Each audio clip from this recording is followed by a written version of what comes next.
मंत्री राजनाथ सिंह चीन के किंगडाओ में हुआ शंघाई समारोह, संगठन के रक्षा मंत्रियों की बैठक में होंगे शामिल।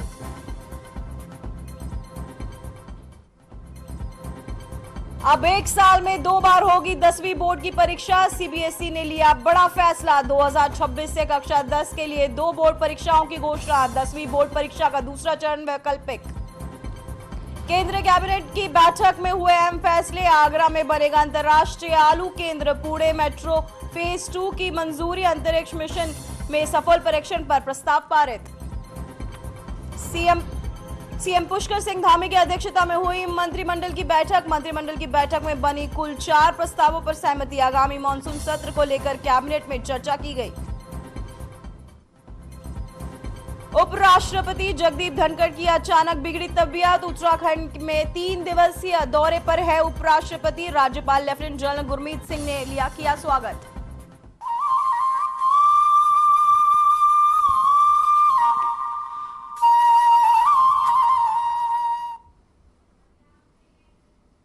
नमस्कार, मैं हूं पूजा सिंह और आप देख रहे हैं हमारा उत्तराखंड का ये खास बुलेटिन।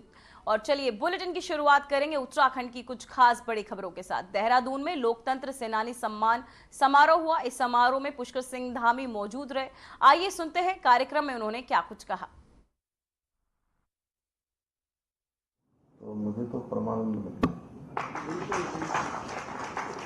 और मैं आप सबका बहुत स्वागत करता हूँ, अभिनंदन करता हूँ। और मैं अपनी बात जरूर रखूंगा आपके सामने, थोड़ा बहुत जो भी बातें हैं, लेकिन मैं आपको बताऊं इस सभागार में बहुत सारे कार्यक्रम हो गए। पहले ये कार्यक्रम ये यहाँ नहीं होते थे। ऐसे कार्यक्रम कहीं होते थे तो मुझे भी बुलाते थे और 10 लाख 20 लाख का बिल बनता था। और जो ट्रैफिक लगता है, गाड़ियां लगती हैं, पार्किंग होती है, उसमें जाने में बड़ा समय व्यर्थ होता है। लोग भी जो है रास्ते भर में जो है ट्रैफिक रोका जाता है। तो हमने ये कोविड के बाद ये व्यवस्था करी। मैंने कहा जितने भी हमारे इस प्रकार के कार्यक्रम होंगे, आने में भी परेशानी नहीं होगी लोगों को और हमारा भी कोई जाने में जो है लोगों को रोकना नहीं पड़ेगा। तो ये कार्यक्रम अब सब यहीं होंगे। मैक्सिमम कार्यक्रम जब ये हॉल खाली होगा या बहुत ऐसी आवश्यकता न हो कि बड़ा कार्यक्रम हो रहा है बड़ा, तो यहाँ होंगे। तब से इसमें सभागार में मैं समझता हूँ कई सैकड़ों कार्यक्रम हो गए होंगे। और एक कार्यक्रम प्रत्येक वर्ष यहाँ मैंने मेरे पूज्य पिताजी की पलटन के लोग, महा रेजिमेंट के, वो भी जो है मेरे पास आए कि अब वो है नहीं दुनिया में, तो बोले कि हम चाहते हैं कि जो हमारा रेजिमेंट डे होता है उसका कार्यक्रम आप अपने यहाँ पर रखिए, सबको, हम लोगों को बुलाइए। तो मैंने उनको बुलाया और रात में क्योंकि फौज के लोग थे, वो जैसा उन्होंने कहा था वैसा ही सभी उनके लिए प्रबंध किया था। और जब वो सब खा रहे थे ना, सच में मेरी आंख में बहुत आंसू आ गए। मुझे लगा कि मेरे पिताजी भी साक्षात आकर यहाँ पर इनके साथ भोजन कर रहे हैं। और मैं आप सबको आज जब देख रहा हूँ यहाँ पर, तब भी मैं उसी प्रकार का भाव मेरे अंदर आ रहा है। सच में मुझे बहुत प्रसन्नता हो रही है आप सबको यहाँ पर देखकर। इतने मरतोलिया जी मुझे कह रहे थे कि मेरे 86 साल हो गए। आप 85 कहा, कह रहे 86 हो गए। कोई 90 साल, कोई 95 साल, कोई 85 ईयर्स। और दूर दूर से कितने प्रसन्न होकर आप सब लोग यहाँ पहुंचे हैं। सच में मैं अपने को धन्य समझता हूँ कि मैं इस कार्यक्रम का हिस्सा बना हूँ। मैं पूरा नहीं कहूँगा। तो मैं आप सबका बहुत हृदय से यहाँ पहुँचने पर, और इसका नाम पहले मुख्यमंत्री सदन होता था, मैंने इसका नाम भी परिवर्तन कर दिया। मैंने कहा कि इसका नाम अब मुख्यमंत्री सदन की जगह मुख्य सेवक सदन होगा। तो पिछली बार आप लोग अंदर आए थे, ये उसी में है, कैंपस में ही है। तो मुख्य सेवक सदन में आप सब आए हैं। आप सबका मैं हृदय से स्वागत करता हूँ, अभिनंदन करता हूँ। और आज के इस अवसर पर मैं उन हुतात्माओं कोटि कोटि नमन करता हूं। इन्होंने आपातकाल के अंधकारमय कालखंड में भारत के लोकतांत्रिक मूल्यों की रक्षा के लिए अपना सर्वस्व अर्पण कर दिया। और मेरे लिए बहुत आज गर्व का विषय है कि आप सभी का मुझे यहाँ पर सानिध्य मिल रहा है। आप सब लोकतंत्र की रक्षा करने वाले महानायकों का, उनके परिवार के लोगों का सानिध्य प्राप्त हो रहा है। मैं आप सभी को, लोकतंत्र सेनानियों को, उनके परिजनों को, सबको मैं नमन करता हूँ, प्रणाम करता हूँ। और आप सभी ने जेल की काल कोठरियों में रहकर लोकतंत्र के दीप को बुझने नहीं दिया। क्या आप जैसे लोकतंत्र प्रियों के तब त्याग, अटूट संकल्प का परिणाम है, जिसके कारण भारत के प्रत्येक नागरिक के मन में लोकतंत्र के प्रति एक निष्ठ आस्था विद्यमान है। और भारतीय लोकतंत्र के इतिहास में 25 जून 1975 का दिन हमेशा एक काले अध्याय के रूप में याद किया जाएगा। और आज से 50 वर्ष पूर्व इसी दिन देश पर आपातकाल थोपा गया और संविधान की आत्मा को कुचलने का प्रयास किया गया। और जैसा अभी यहाँ पर हमारे सामने एक वीडियो के माध्यम से विस्तार से उसमें बताया गया कि प्रकार की एक व्यक्ति के कारण हठधर्मिता और तानाशाही रवैये का परिणाम था। उस समय इलाहाबाद हाईकोर्ट ने इंदिरा गांधी जी के जो चुनाव को दोषी ठहराते हुए उनकी लोकसभा सदस्यता को 6 वर्ष के लिए उनके चुनाव लड़ने पर भी रोक लगा दी थी। और उसी के भय से उन्होंने 25 जून को भारत जैसे महान लोकतांत्रिक देश में आपातकाल की घोषणा करवा दी गई। भारतीय संसद का गला घोट दिया गया। देश की जो स्वतंत्रता थी उसको बंधक बना दिया गया और न्यायपालिका की गरिमा तार तार कर लाखों देशवासियों के मौलिक अधिकारों को रोक दिया गया। आपातकाल के उन काले दिनों में सत्ता के नशे में चूर तत्कालीन सरकार ने सभी विपक्षी नेताओं को, सैकड़ों पत्रकारों सहित हर उस आवाज का निर्ममता से दमन किया जो लोकतंत्र की रक्षा के लिए उठ रही थी। अभिव्यक्ति की स्वतंत्रता को कुचलकर पूरे देश को एक खुली जेल बना दिया गया। आप सब उन जेलों में रहे हैं, आप सब भली भांति जानते हैं। मीसा, DIR जैसे काले कानूनों को थोप कर हजारों लोकतंत्र समर्थकों को जेल में ठूस दिया गया। उस दौरान जयप्रकाश नारायण, स्वर्गीय नानाजी देशमुख, स्वर्गीय अटल बिहारी वाजपेयी जैसे अनेक महान नेताओं ने जेल में रहते हुए भी लोकतंत्र के प्रति युवाओं में चेतना जागृत करने का काम किया।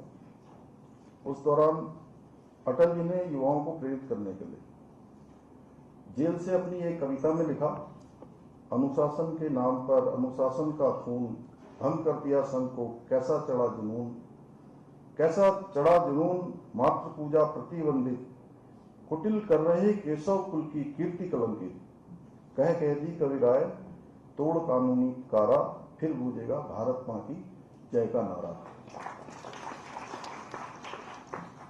सत्ता के दमन का प्रतिकार करते हुए देश भर के विश्वविद्यालयों में, कॉलेजों में छात्र छात्राओं ने तानाशाही के विरुद्ध सड़कों पर उतरकर लोकतंत्र के पक्ष में जन जागरण किया।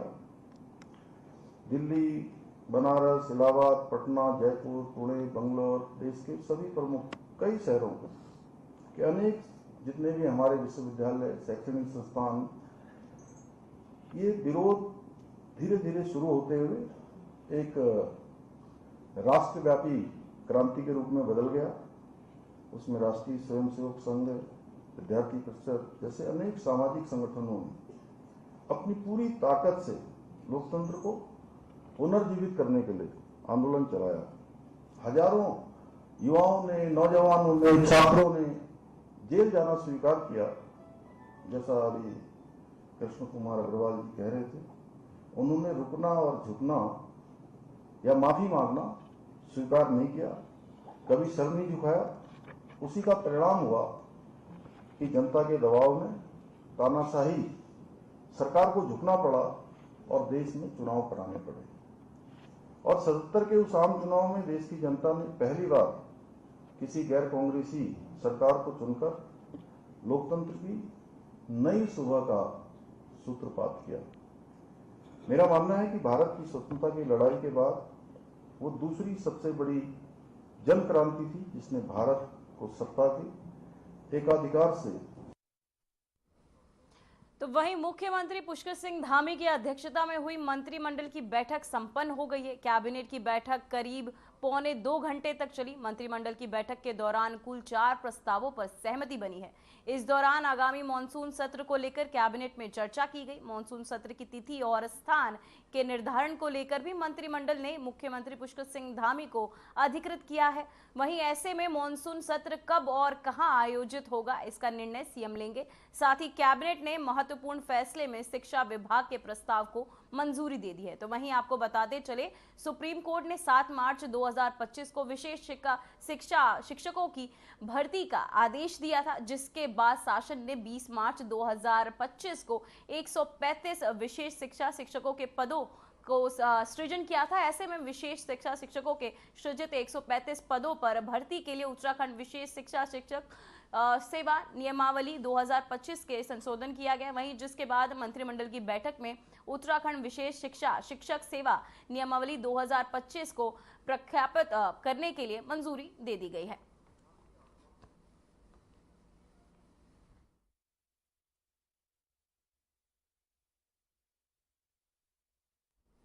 तो वहीं प्रधानमंत्री नरेंद्र मोदी के मार्गदर्शन और मुख्यमंत्री पुष्कर सिंह धामी के कुशल नेतृत्व में उत्तराखंड में सड़क कनेक्टिविटी में लगातार सुधार देखने को मिल रहा है। पर्वतीय राज्य में तेजी से विकसित हो रहे सड़क नेटवर्क में ने न केवल यात्रियों को राहत दी है, बल्कि पर्यटन, व्यापार, ग्रामीण अर्थव्यवस्था को भी नई ऊर्जा दी है। इन विकसित सड़कों में 12 सुरंगें, 15 पुल, 4 लेन हाईवे शामिल है।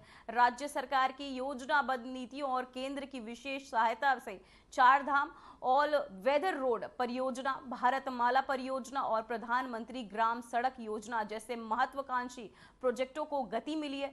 वहीं दूसरी ओर स्थानीय युवाओं और स्वरोजगार के नए अवसर भी मिल रहे हैं। इस विकासात्मक गति से आपको बताते चले, ये स्पष्ट है कि आने वाले वर्षों में उत्तराखंड न केवल हिमालयी क्षेत्र का एक मॉडल राज्य बनेगा, बल्कि राष्ट्रीय विकास में भी महत्वपूर्ण भूमिका निभाएगा।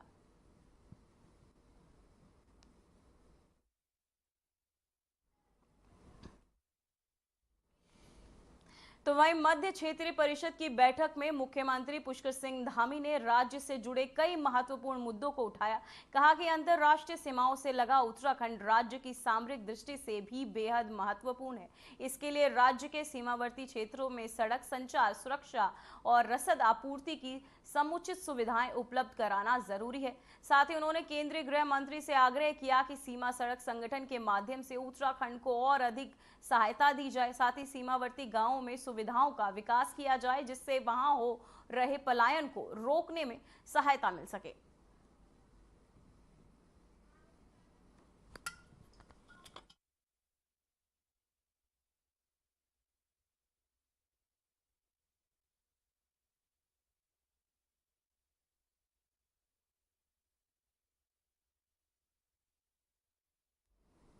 तो वहीं उत्तराखंड सरकार ने राज्य के होनहार विद्यार्थियों को प्रोत्साहन देने की दिशा में एक और अहम कदम उठाया। अब राष्ट्रीय इंडियन मिलिट्री कॉलेज यानी RIMC देहरादून के में अध्ययन करने वाले उत्तराखंड मूल के छात्र छात्राओं को राज्य सरकार की ओर से 1000 प्रतिमाह छात्रवृत्ति प्रदान की जाएगी। साथ ही मुख्यमंत्री पुष्कर सिंह धामी के निर्देश पर शिक्षा विभाग के तहत ये निर्णय लिया गया है, जिसका उद्देश्य सैनिक सेवाओं की तैयारी कर रहे छात्रों को आर्थिक सहारा प्रदान कराना और उनमें राष्ट्र सेवा की भावना को और प्रबल करना है।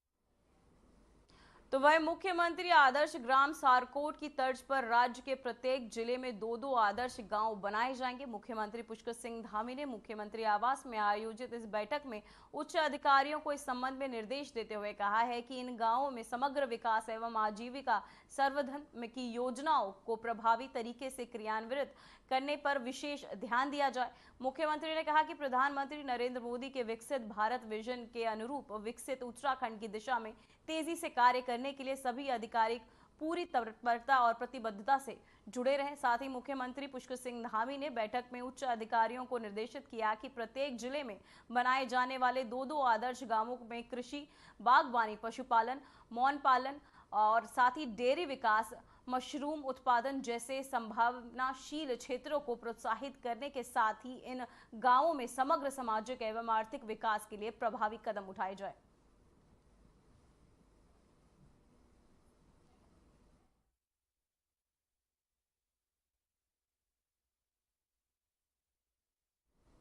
तो वहीं 3 दिवसीय दौरे पर हल्द्वानी पहुंचे उपराष्ट्रपति जगदीप धनखड़। हल्द्वानी आर्मी हेलीपैड पर राज्यपाल गुरमीत सिंह ने किया स्वागत। कैबिनेट मंत्री रेखा आर्या, सांसद अजय भट्ट ने भी किया स्वागत। वहीं आपको बताते चले कैबिनेट मंत्री रेखा आर्या, सांसद अजय भट्ट ने भी उनका स्वागत किया है। साथ ही हल्द्वानी आर्मी हेलीपैड पर उनका स्वागत किया गया, जहां आपको बता दें कि 3 दिवसीय दौरे पर हल्द्वानी पहुंचे उपराष्ट्रपति जगदीप धनखड़ और साथ ही आपको बताते चले कि अब कैबिनेट मंत्री रेखा आर्या, सांसद अजय, उन्होंने सबने मिलकर उनका स्वागत भी किया। तो वहीं कुमाऊं विश्वविद्यालय का कार्यक्रम खत्म होने के बाद उपराष्ट्रपति जगदीप धनखड़ की अचानक तबीयत खराब हो गई। उपराष्ट्रपति जगदीप धनखड़ 3 दिवसीय उत्तराखंड दौरे पर हल्द्वानी पहुंचे। तो वहीं हल्द्वानी आर्मी हेलीपैड पर राज्यपाल लेफ्टिनेंट जनरल गुरमीत सिंह ने उनका स्वागत किया। मुख्यमंत्री की ओर से कैबिनेट मंत्री रेखा आर्या, सांसद अजय भट्ट, हल्द्वानी मेयर गजराज भिष्ट और वन एवं पर्यावरण सलाहकार समिति के उपाध्यक्ष दीपक मेहरा, आयुक्त कुमाऊं दीपक रावत, आईजी रिद्धिम अग्रवाल, जिलाधिकारी वंदना, एसएसपी प्रहलाद नारायण मीणा सहित अन्य अधिकारियों ने उपराष्ट्रपति का अभिनंदन किया था। नैनीताल में कुमाऊं विश्वविद्यालय में स्वर्ण जयंती समारोह कार्यक्रम में उपराष्ट्रपति जगदीप धनखड़ मुख्य अतिथि के रूप में उपस्थित थे। साथ ही अपने 35 मिनट के संबोधन में उन्होंने बार बार कार्यक्रम में उपस्थित 1989 में अपने साथ सांसद रहे डॉक्टर महेंद्र सिंह पाल का भी जिक्र किया।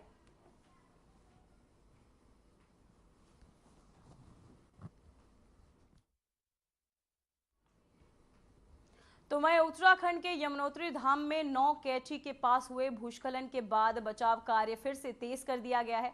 आज एक बार फिर सर्च ऑपरेशन शुरू किया गया, जिसमें एनडीआरएफ की टीम खोजी कुत्तों की मदद से लापता और लोगों की तलाश में जुटी हुई है। उत्तरकाशी पुलिस के मुताबिक रेस्क्यू ऑपरेशन को पहाड़ी और जोखिम भरे हालात में बीच सावधानी पूर्वक अंजाम दिया जा रहा है। साथ ही प्रशासन लगातार हालात की निगरानी कर रहा है और श्रद्धालुओं को सुरक्षित स्थान पर पहुंचाने की लगातार प्रयास कर रहे हैं।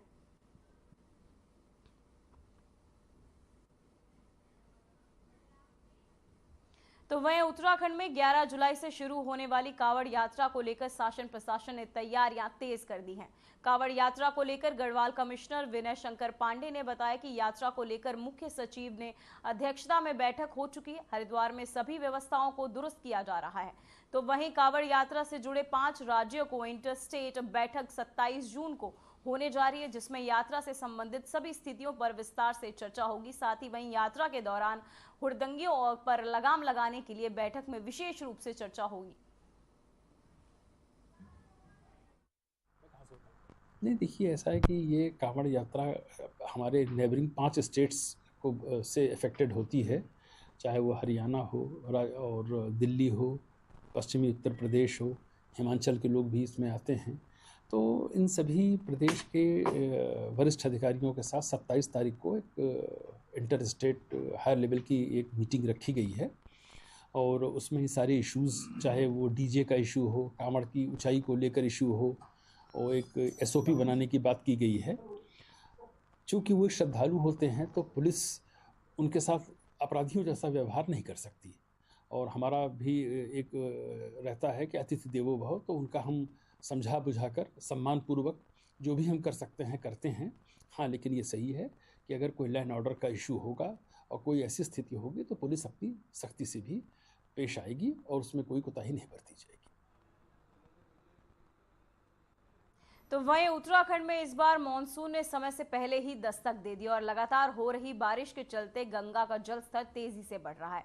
हालात को देखते हुए प्रशासन ने एहतियातन ऋषिकेश के रिवर राफ्टिंग को समय पहले ही बंद कर दिया है। प्रशासन का कहना है कि श्रद्धालुओं और पर्यटकों की सुरक्षा को देखते हुए ये फैसला लिया गया है ताकि किसी तरह की दुर्घटना से बचा जा सके। तो वहीं जलस्तर बढ़ने से राफ्टिंग के दौरान बहाव बहुत तेज हो गया है, जो खतरनाक साबित हो सकता है।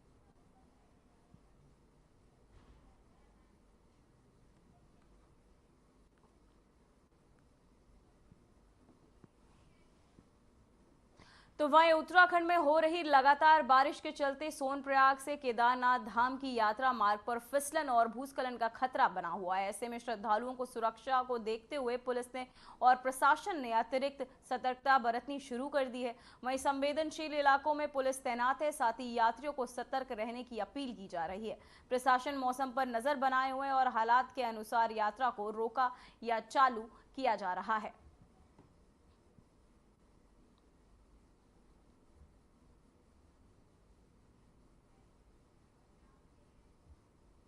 तो वहीं रुड़की से बड़ी खबर सामने आई है, जहां गंग नहर पुलिस ने चोरी की बढ़ती घटनाओं पर बड़ी कार्यवाही करते हुए बावरिया गिरोह के 2 शातिर चोरों को गिरफ्तार किया है।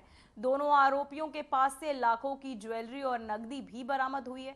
एसपी देहात शेखर चंद्र सुयाल ने मामले का खुलासा करते हुए बताया कि 10 जून को प्रीत विहार क्षेत्र में चोरी की वारदात हुई थी, जिसके बाद पुलिस ने जांच शुरू की थी। अब इस मामले में 2 आरोपी सलाखों के पीछे हैं, जबकि 2 अन्य की तलाश जारी है।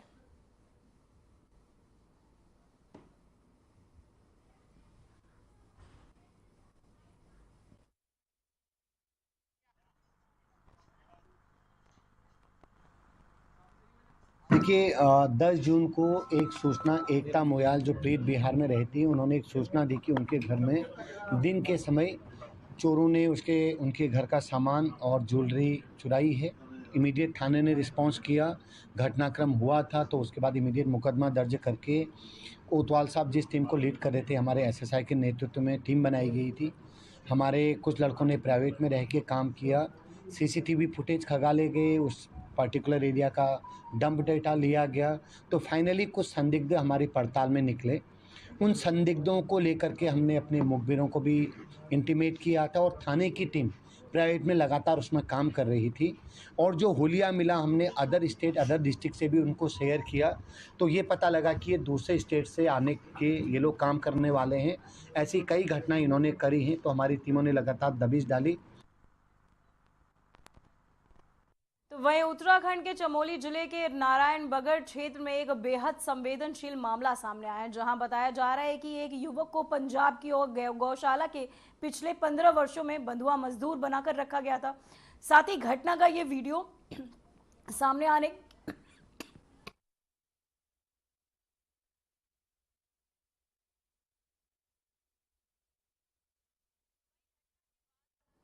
तो वहीं घटना के बाद वीडियो सामने आने के बाद स्थानीय लोगों ने युवक को मुक्त कराने की मांग की है। जैसे ही ये मामला संज्ञान में आया, उत्तराखंड के प्रतिनिधि ने पंजाब के माननीय राज्यपाल से बात की और युवक को रेस्क्यू कर उसके गांव नारायणबगड़ लाने का आग्रह किया। तो वहीं आपको बताते चले कि राज्यपाल ने मामले को गंभीरता से लेते हुए डीजीपी पंजाब को तुरंत कार्यवाही के निर्देश दिए और भरोसा दिलाया कि युवक को जल्द ही मुक्त कराया जाएगा।